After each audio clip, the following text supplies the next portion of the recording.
In machine learning and information retrieval, the cluster hypothesis is an assumption about the nature of the data handled in those fields, which takes various forms.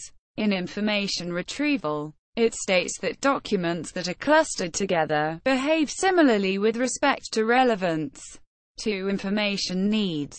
In terms of classification, it states that if points are in the same cluster, they are likely to be of the same class. There may be multiple clusters forming a single class.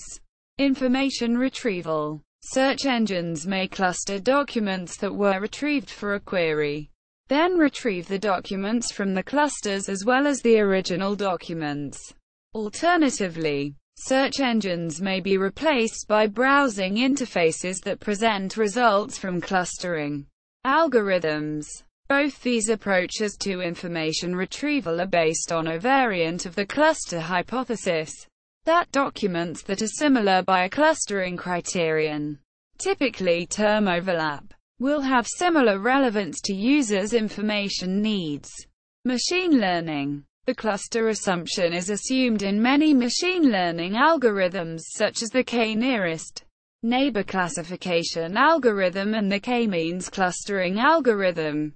As the word "likely" appears in the definition, there is no clear border differentiating whether the assumption does hold or does not hold. In contrast, the amount of adherence of data to this assumption can be quantitatively measured.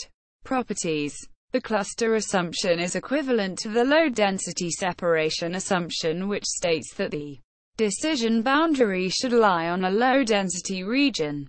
To prove this, suppose the decision boundary crosses one of the clusters. Then this cluster will contain points from two different classes.